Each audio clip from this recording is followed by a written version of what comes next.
moving on, because I have been absolutely furious the last 48 hours. The government now has sweeping powers to decide what you can and can't see online. Total control, all under the guise of protecting children. Give me a break. This is rubbish. The Online Safety Act is the single greatest assault on free speech in modern British politics. And guess what? Gullible, or complicit even, Tory MPs lined up to vote for it. It was sold to them as a way to stop kids watching adult material. But please, if a teenager can hack M&S, they can download a VPN in seconds, and they're far more advanced than you people think they are at home, many of you. Social media firms are now demanding your identification, and they might even go even further and ask to have scans of your face just to access what the government deem harmful content. So what is harmful content? Well, the fact is, it's whatever Yvette Cooper thinks it is, whatever she thinks it is this week. There are zero checks and balances written in this law. Do you remember that term misinformation during the pandemic? No debates. No dissent, no questioning of the science. Well, that same censorship is now permanent. And not just permanent, it is turbocharged. Under these new rules, Ofcom becomes the online Stasi, armed with billion-pound fines for platforms that don't delete what the British state deems unfit for you, the public at home. That's not hyperbole, by the way. Because last night, X, formerly Twitter, began allegedly suppressing posts about a migrant protest in Leeds, all to avoid fines and comply with the law. The censorship has already started. Oh, and your private messages, say goodbye to them. The government now has legal access to your encrypted chats, meaning they can snoop on everything. You can thank high-profile Tories like Kemi Badenoch, Suella Braverman, Robert Jenrick, Chris Philp, Miriam Cates and Jacob Rees-Mogg, some of my co-workers, all of them voted for this authoritarian monstrosity. The same people who now complain endlessly about the establishment after literally handing the same political establishment nuclear weapons against the British people's liberty. We are sleepwalking into a dictatorship cheered on by careerist MPs concerned more about keeping the party whip than protecting your freedoms at home. Will, you're a man of free speech. I think this is an egregious, disgraceful attack on the British people. It's terrifying. It is also the oldest trick in the legislative playbook, in that you mix in the odd thing which is defendable, and I think the age verification for pornography is defendable, with a lot of things which are absolutely indefendable. Yeah. And the way that the government can determine what is harmful content is arguably the most egregious assault on free speech in this country that we have seen, at least in all of our collective lifetimes. I think it's terrifying. Yeah, Renee? Yeah, I mean, look, I've been mourning about this act for a long time, and people poo-hooed it and said it's not, it's not going to be as bad as you say. We are going to move to a point where the only information you get is what the government wants you to get. We nearly got there in COVID. I mean, I was monitored by the government during COVID because I said that young people should not have this vaccine. What has come out this week? Yep. A report to say that you had to inject 100,000 30-year-olds to prevent one of them from dying. Yep. And yet, how many of them have got side effects? This is a disgrace. When you monitor people, it's not because what they're saying is harmful, it's because you don't want to hear it. Yeah, absolutely crazy. Ellie, you're a journalist, so you might fall under this part of the law that actually protects organisations to have the freedom of speech, so to speak. I think there's an umbrella that you can fall under. But if you're an independent journalist, this does no longer apply to you. No, I mean, it's a huge attack on free speech, but also it's the classic example of the liberal elite assuming that banning stuff and blocking stuff will solve any problem. It won't. Within minutes that the Act came into force, Proton VPN sign-ups surged by 1,400%. And they've been consistent ever since. And it's not just free speech and misinformation or harmful content that's at risk of that's being targeted, but even Wikipedia. They have now said that they will cap the number of UK users able to access Wikipedia global knowledge, because the restrictions of this act basically means that it wrecks their crowd source way of doing things.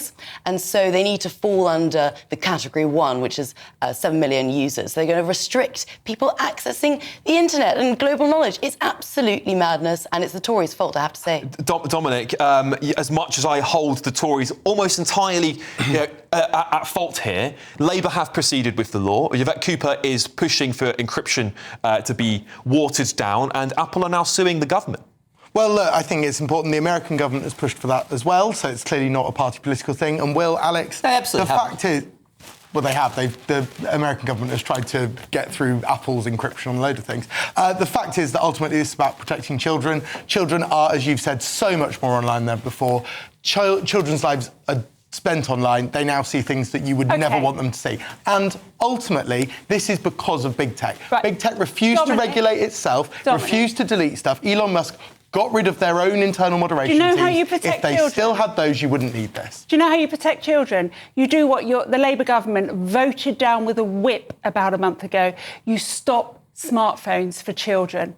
Then you let them live their childhood and you let adults be adult and make their own decision. I think it's about education. You know, we should educate our children about what they could accidentally come across. I mean, when I was growing up, I was sort of warned by my parents, don't look at this sort of thing, don't look at that. And as a result, I didn't. Well, this is it, right?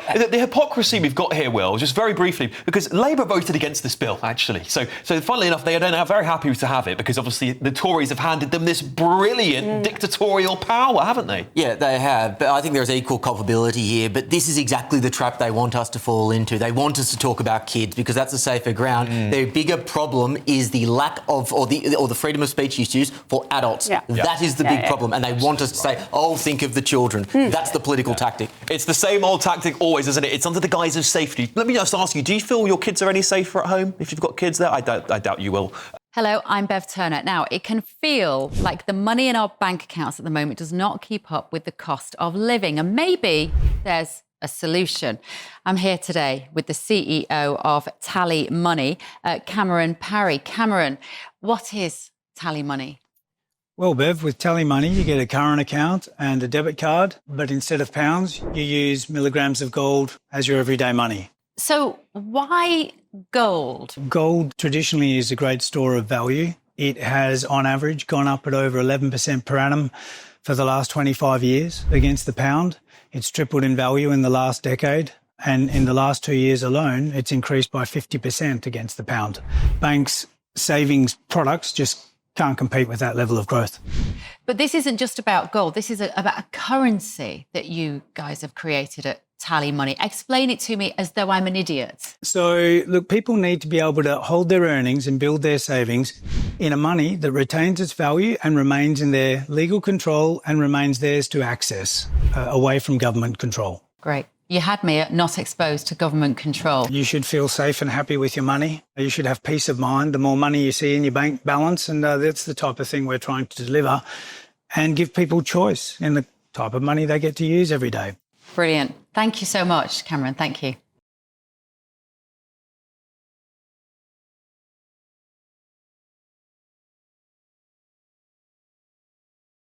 The long-awaited online safety bill kicked into force yesterday, with Brits now being forced to prove they're over 18 before being able to access a range of sensitive material online, predominantly porn, I guess. This applies to the obvious content, such as the aforementioned porn, and websites such as OnlyFans. But critics worry it could be used to censor a wider range of content. And indeed, there are already accusations that social platforms such as X, formerly Twitter, are having to suppress content for UK users. One of those critics who's calling for the online safety bill to be repealed is the co-founder of the Together Association, Alan Miller. Alan, good evening. Thank you for your company. So we saw this introduced yesterday. It kicked into force. Porn sites were blocked. But interestingly, Alan, videos of migrant hotel protests, particularly in Epping, were also blocked.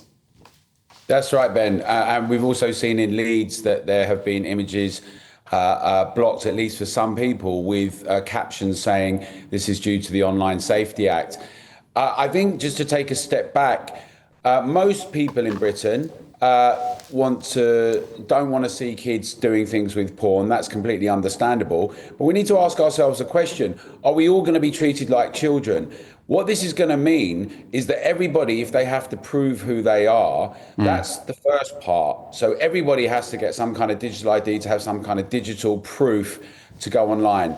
The second thing is, this is what many of us warned about. Many of us warned about straight away what would happen, because effectively, as well as Ofcom overseeing things, the government, the previous government, has very disingenuously outsourced censorship to big tech in Silicon Valley, which have very different rules to us. And they're erring on the side of caution, because they can get fined a minimum of £18 million or 10% of their revenue, and face up to 2 years in prison. So we've seen in the past, very recently, things in the lockdown files and the Twitter files, how Silicon Valley and others took a very particular approach, a DEI, ESG partisan approach, one that shadow banned and suffocated and censored. Alongside, Ben, what we also saw, the Rapid Response Unit and the Counter Disinformation Unit, one set up by, believe it or not, the DCMS, the Department of Culture, Media and Sport, and the other by the Cabinet, to spy on citizens, to spy on journalists like you and others, to spy and suffocate doctors and others who are just asking questions or saying things. And we've just found out that there's a new unit that is going to be put forward for the police to assess and evaluate people commenting on social media about hotels and migrants. No. It's an Orwellian dystopian moment. And we're saying it together in the Together Declaration, we need to have no digital ID, because that underpins everything. I mean, everything from registering yourself to go places or be online, to central bank digital currency, a range of other things that are all in the pipeline. But also we're saying we need a digital bill of rights. In the same way that we've got rules about if people phone tap you, and sometimes you have to listen on the phones if you're going to deal with terrorism, but you have to get a warrant, you have to get permission to look at people's mail. These are important precedents in free speech in Britain. And same as that Englishman's home is this castle. There are precedents to say what could and could not be done. And we need to ring fence and defend our liberties, privacy and rights. So that's why we're calling for a digital bill of rights. And we're saying the Online Safety Act has to be repealed. There's already over 200,000 signatures just within less than 24 hours. And it is an enormous problem, because once you have a situation where, on the one hand, people are fined and threatened for doing things, and big tech, which is effectively the public square now, start shutting things down. And we just recently had it together for a debate we did on assisted suicide, the assisted suicide bill. And, the irony is sometimes it might not even be malicious. It's an algorithm, because they don't want people to harm themselves with suicide. So the very irony of getting cancelled and taken down off YouTube because you talk about not wanting to have an assisted suicide act. So we've got these things that are going on. And we, it's important in Britain, we stand on the shoulders of centuries, but also from our grandparents, who fought and died for our freedoms, and we are the custodians of them. And we cannot allow the technocrats that are we're seeing a lot of two-tier policing, a lot of two-tier judiciary being weaponised, people like Lucy Connolly in prison for a long time, other people who commit violence, being let off sometimes.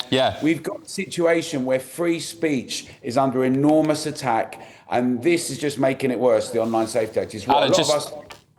Yeah, sorry, mate, to interrupt. Just very quickly, you mentioned something, very interesting there about a new police unit being set up to scour comments about migrant hotels. What's that about? Yes. Yeah, so it's basically the way it's being presented is, since Southport, we have to be a bit more diligent and we don't want to get caught unawares. And so the idea is to have a new unit. You've already got the MPCC that oversees what's going on. You had Cobra and lockdowns. But this new unit will be specifically scouring social media. Now, Ben, we've seen that people have been arrested for doing things like posting about trans issues, what they're calling a non-crime hate incident, hate crime, which could mean all sorts of things, like saying a woman is a woman and other things. And now we're going to have a unit that's being put forward that will be looking. So if I say, well, I've got questions about the border controls or migrant questions, or if people should be staying in hotels or not, or if anyone says that, what does that mean? Then you're a suspect, then you're being pursued, then you've got the police swarming around you. In an age where you can't get the police to come to your house if there's a burglary. It's crazy. Yeah, crazy, So Alan. we're saying to people, we've got to stop this weaponisation of the internet and the digital world. Digital Bill of Rights, togetherdeclaration.org. I was about to say, where can people find out more? But togetherdeclaration.org, and you have conferences, you have meetings, you're well organised. Alan, thank you for your company. Sorry it's short and sweet, but really appreciate it.